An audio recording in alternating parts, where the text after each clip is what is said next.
this is Mary Lane from the Buying Space channel.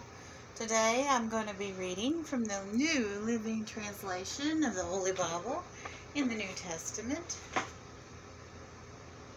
In Matthew, I'm doing a series on the four Gospels, Matthew, Mark, Luke, and John. I'm in Matthew Chapter 19.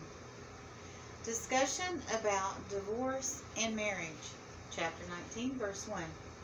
When Jesus had finished saying these things, he left Galilee and went down to the region of Judea east of the Jordan River. Large crowds followed him there, and he healed their sick. Some Pharisees came and tried to trap him with this question: should a man be allowed to divorce his wife for just any reason? Haven't you read the scriptures? Jesus replied. They record that from the beginning, God made them male and female. And he said, this explains why a man leaves his father and mother and is joined to his wife, and the two are united into one. Since they are no longer two but one, let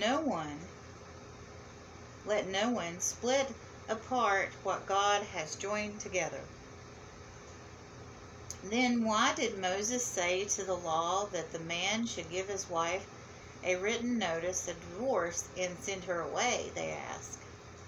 Jesus replied, Moses permitted divorce only as a concession to your hard hearts, but it was not that what God had originally intended.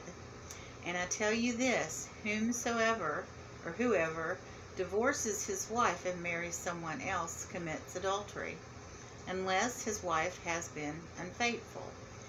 Jesus' disciples then said to them, if this is the case, it is better not to marry. Not everyone can accept this statement, Jesus said, only those who God helps.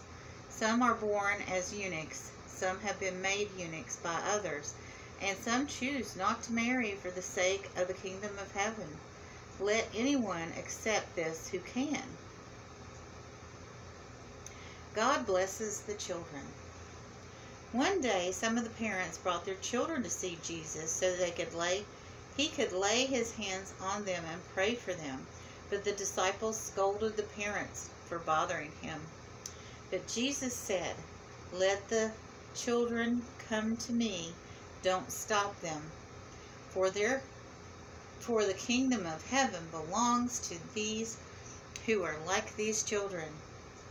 And he placed his hands on their heads and blessed them before he left. The rich man.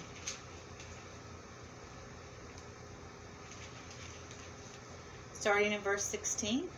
Someone came to Jesus with this question: Teacher, what good deed must I do to have eternal life? Why ask me about this good?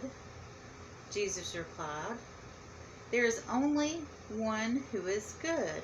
But to answer your question, if you want to receive eternal life, keep the commandments. Which ones? The man asked. Jesus replied, you must not murder. You must not commit adultery. You must not steal. You must not testify falsely. Honor your father and mother. Love your neighbor as yourself. I've obeyed all these commandments, the youngest man replied. What else must I do? Jesus told him, if you want to be perfect, go and sell all your possessions and give the money to the poor, and you will have treasure in heaven. Then come follow me. But the young man heard this. He went away sad, for he had many possessions. Then Jesus said to his disciples, I tell you the truth. It is very hard for a rich person to enter the kingdom of heaven. I'll say it again.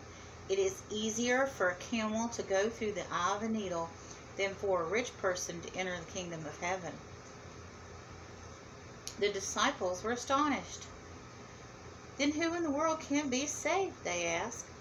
Jesus looked at them intently and said, humanly speaking, it is impossible, but with God, everything is impossible. Then Peter said unto him, We've given up everything to follow you. What will we get? Jesus replied, I assure you that when the world is made new, and the Son of Man sits upon his glorious throne, you who have been my followers will also sit on 12 thrones, judging the 12 tribes of Israel. And everyone who has given up houses, or brothers, or sisters, or father or mother, or children, or property for my sake, will receive 100 times as much in return, and will inherit eternal life. But many who are the greatest now will be the least important then, and those who seem least important now will be the greatest then. And that's chapter 19 of Matthew, out of the 4 Gospels. Have a nice day.